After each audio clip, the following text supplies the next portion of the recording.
Hello everybody. In this video, I thought I'd just start speaking first, and then I'll see where this takes me. Originally, I wanted to touch on the subject of improvisation, and the issue with this is that I have the idea, and usually I write stuff down, but for these videos, I'm trying not to write stuff down, just kind of for the 2025 playlist. I'm just trying to make them as they come, as realistic as possible, like off the top of my head, off the top of my dome. And I wanted to speak on improvisation because improvisation, I forgot what I was gonna say about improvisation or regarding improv, but I figure I just improv. And I'm kind of remembering now that I wanted to speak on how I was reading something on the way, I think it was Nietzsche. Yeah, he's talking about artists and the fact that artists try to capture like the natural, spontaneous, impulsive improvisation. Like that is what beauty is ultimately to an artist. And a lot of artists try to do this with songs, with paintings, with everything, right, that they do. Like creation tries to mimic real life, and the closer it gets to real life is the better the artwork is, or the more it impacts people when they see it, right? And that's kind of, I'm not saying my videos are art, but I'm saying that's kind of like what I've always thought when I make these videos, because I don't prepare. I just kind of start talking off the top of my head, and it's basically improvisation. I mean, it's basically, you know, I've spoken to people before, and I even made a video on like how everyone should open up their YouTube channel and just start making videos. But they say it's just, I have to figure out what I'm gonna talk about. I have to write it down. I have to learn it. And I'm kind of like, no, you don't have to do any of that. You just start speaking from your heart, from your mind, like whatever comes to your lips, you know, the words that come, just speak about that. But I guess you do gotta kind of have to do that on your own, because I am kind of talkative to begin with. So then when I do this, you know, it's easy for me to improvise. And, you know, in Mexico, I used to always think that improvisation, like in the States, was like a big deal. But then I get to where I'm at, and everyone basically improvises. So everyone's basically like me. Like they can just start talking if need be on a certain topic or about something. And it comes from this like cantinflear idea, this notion, this Mexican comedian from like many years ago, very famous guy who actually came up with that word. That word is cantinflear, and cantinflear is when you say a lot but you actually don't say anything, right? So it's like this ability to be able to speak and talk for a long time about basically nothing. And I haven't watched his movies, but I think he would do this when he would get in trouble. And like for instance, he was being questioned by the cops because he was a suspect in a robbery in the movie. And I don't know if that ever happened, but that's kind of like the notion I have. And he would start talking about like all these other things to kind of distract the police officers, right? And you know, like a lot of people get a bad rep. I mean, if you compare like very sophisticated empirical objective scientists with like psychologists or well-known you know, like psychiatrists or these type of people that are more in the humanity sciences, they kind of look weak compared to the scientists, you know, to the real hard scientists, right?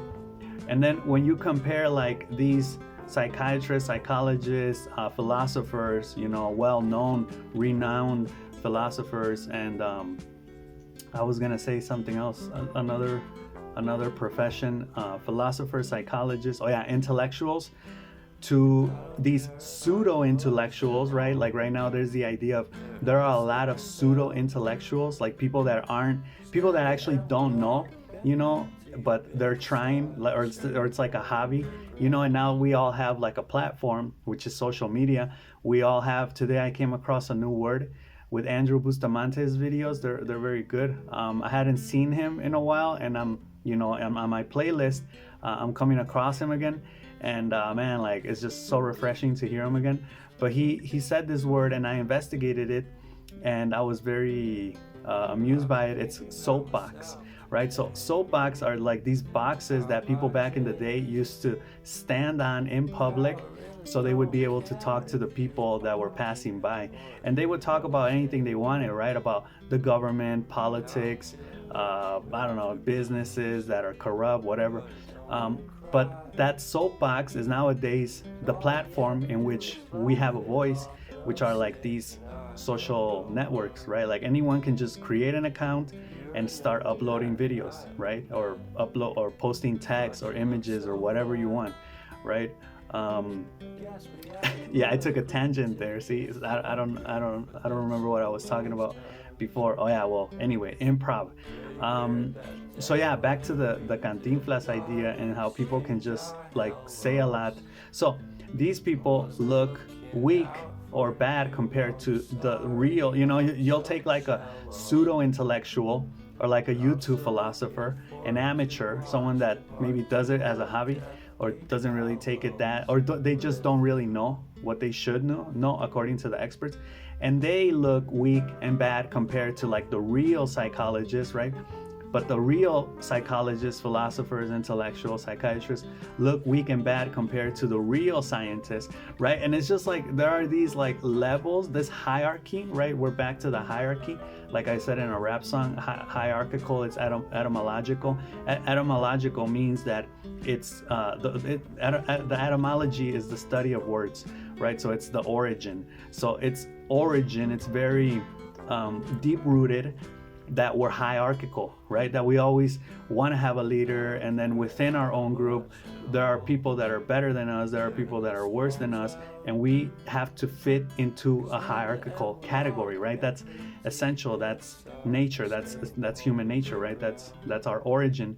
And yeah, again, I don't know why I'm saying this, but yeah. So then you take those pseudo intellectuals and you contrast them against other like normal people, and then the normal people look weak according to those pseudo intellectuals, right? So it's just like hierarchies that you can just keep going down or up on, right? So people are very quick to judge.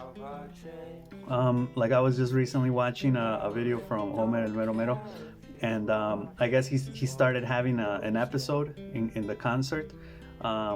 Today's December 20th, I think, 2024. This happened December 19th. So if you want to look it up. And, people started whistling right away. They started, shouting, yelling, and, being disrespectful pretty much.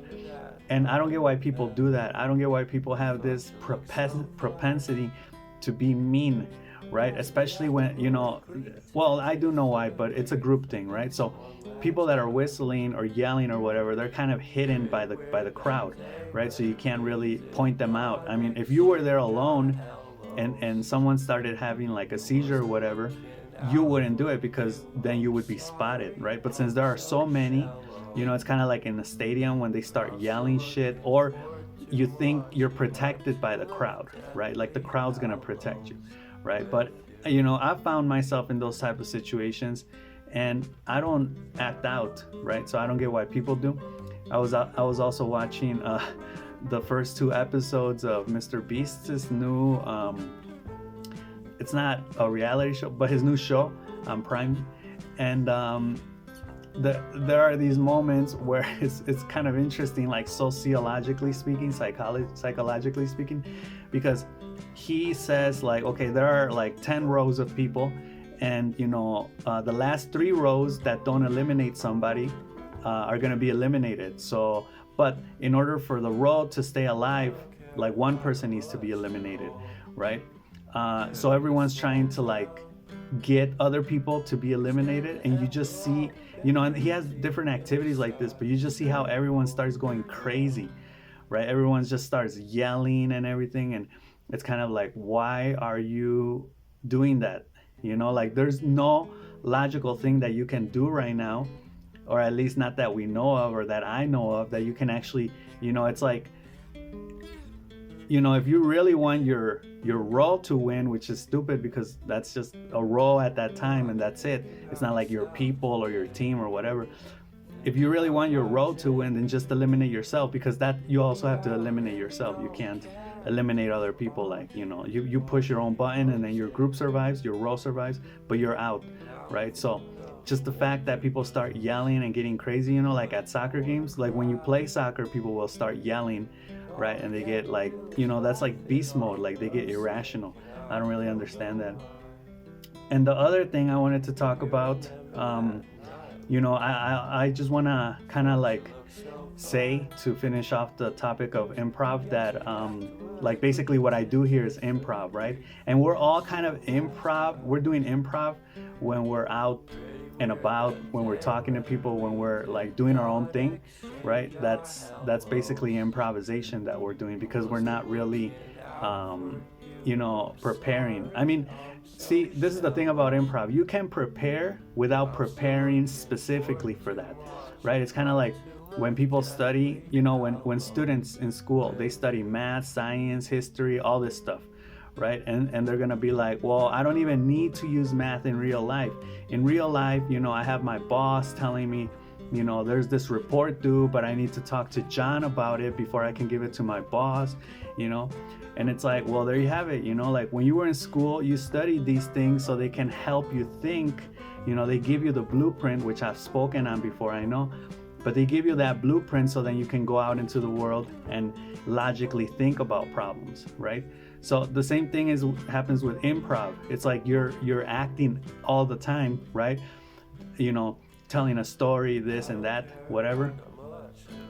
And then, when it comes time for you to like make a video or tell another story, you have the structure on how to do it, right? So that's basically what it comes down to. Because if you never do it, and then all of a sudden you have to prepare a speech or make a video or whatever, right? You're gonna do it horribly, because even if you prepare, because it's not, how do they say, automized, right? It's not in your reptilian cortex. It's not like walking, right? You have to, it's like learning how to do something for the first time, right? So you can't rely, on like the primordial abilities, right? That you have, like walking, like breathing, like if you know how to drive, it's already mechanical for you. I can't find the specific word, but there's a specific word. It becomes it becomes like second nature to you, right?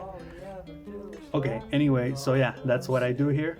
And I don't know, I kind of felt like I wanted to put on a little show, or enter a specific role, like, hello everybody, I'm gonna be, like actors do, but I don't really know how to like go about that. I could try to be someone else in an improv way. But I mean, I was listening to Andrew Bustamante too, talking about how to make up your own basically, how do you say this, like how to make up a different character, right? So you can act like a different person for like spy or intelligence collection purposes. And he says all you have to do is like divert like 2 to 5 degrees from who you are. So let's say I'm an English teacher, so I'll say I'm a Spanish teacher, right? Or I'm a gym teacher, right? And it's like, oh yeah, like fitness, like I'm a gym teacher and I train people, and I have a YouTube channel where I post videos of me doing physical activity, right? And you kind of like divert, not like, I'm not gonna say I'm an architect, right?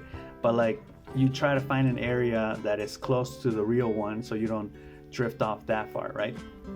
There's more to that, but that's basically the gist. Okay, now the other thing I wanted to speak on is the cycle of society. They have this cycle where they say society kind of works like, weak men make strong times or good times. Weak men make bad times make strong men make weak men make bad times, and the cycle continues, right? Now in society, I've noticed lately, well, like over the past 10 years, we've been we're boring, right? We're a very boring society, boring as hell. I mean, you get together with people and it's boring, right? Like Um, yeah, so we're living in very boring, uninterested times. I mean, like, entertainment wise, it's boring. Like, movies are boring, new movies are boring. Like, basically everything's boring at this point, right? People are kind of like asleep. Social media, technology, right? It's hit us pretty hard ever since the pandemic, all this stuff. And I was watching the Christmas special of The Simpsons, and it's like 40, 45 minutes that came out this year, 2024. And it was interesting because in the beginning it actually starts like this. It's a Christmas episode, and it starts talking about how this narrator, who's like a psychologist, he says, it's my task, I'm making it my task to bring back the joy of Christmas, the magic of the holidays back to Springfield, right?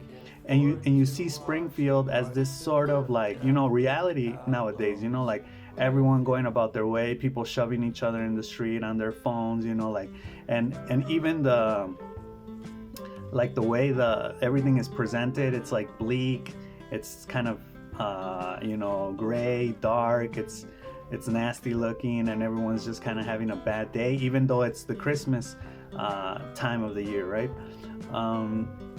And it's interesting because he hypnotizes Homer Simpson. So then Homer Simpson thinks he's Santa, and he starts bringing joy, spreading joy to everybody around the city.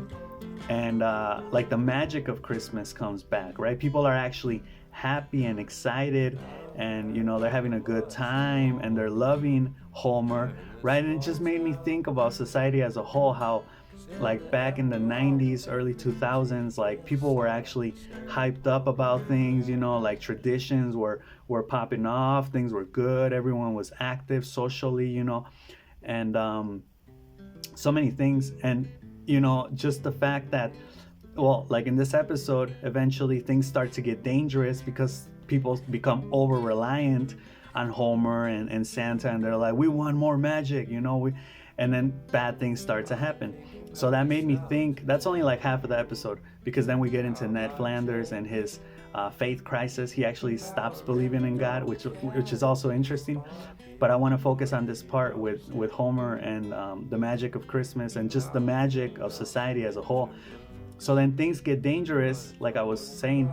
And what happens then, well, what I think happens then is that people, like Nazi Germany, like things went, and they say it's like a cycle. Things go up, things go down, things go up, things go down, and it's just like a cycle, like it keeps repeating itself.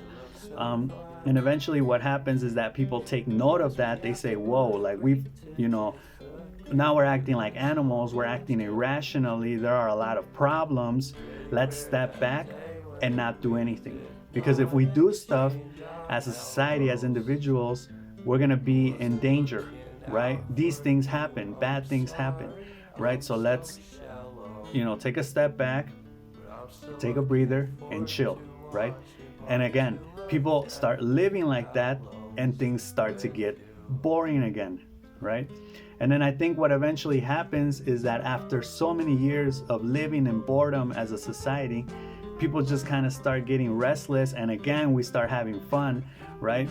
Like I think right now we're coming from a very dormant period, like a very resting period, a hibernating period as society for like the past 10 years.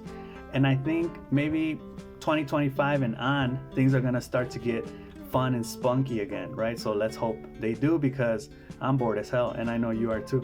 So the thing here is that, right, like it's just a cycle, and I think things are gonna start looking up again. I personally think that culturally and entertainment wise, they're gonna start to look up again, because there are these moments where you kind of like do have fun, but they're very short lived, right? They have a very they're very ephemeral, right? I think they say, like, they're very short. And yeah, but the lasting fun, that's what I'm talking about. So again, it's like a cycle, right? And yeah, so let me know what you guys think of that. That's kind of what I wanted to talk about here, because I've been having problems with this notion of boring times, and I particularly don't like living in boring times. I know many people don't really care, and a lot of people even they fomentan in Spanish. They say they spread this, they divulge this, they make it like a good thing, right? Like the all of these ideas of, oh yeah, work out alone, live alone, eat alone. Like you are your best company, blah blah blah. And it's like, no, like shut up. That's just boring, right? Like you need people, you need action. But of course, when you have action and people and fun times and all these things, there's that danger of falling into, um, how would you call it? Like primitive primitive times, right? People start to get crazy, irrational, dangerous, violent, right? And people do questionable things, right? And that's, think of the Diddy parties back in the late 90s, early 2000s when everyone was partying back then. Um, but yeah, that's the bad thing of it. So it's like we have masculine moments in society and we have feminine moments. We have moments where we're all active doing things, and then we have moments where we're all reflecting, boring. Like look at the amounts of podcasts out there, people talking and talking and talking, and it's like, like, oh my god. Like I saw the Lex Friedman interview with Frank Underwood, I was gonna say, with Kevin Spacey, right? And after Kevin Spacey's allegations, like Kevin Spacey's like, yeah, like I'm sorry, I've had time to think about what I did and become a better version of myself, and I'm working on myself. And that's pretty much what everyone's saying now, right? Like all famous people, non-famous people, everyone's like everyone's on this deep ass reflection period, right? As you can see with the rise of podcasts, and it's like, bro, you're an actor, bro, you're a singer, bro, you're this, that, you're a skater, you're all this, all these things, and you're sitting there talking, right? Reflective times, right? We're living in very reflective, calm times, right? Culturally speaking, entertainment wise, of course, where, yeah, things are just boring. So yeah, anyway, I thought I'd make this video talking about this. Let me know what you think, and I'll see you in the next one. All right, peace.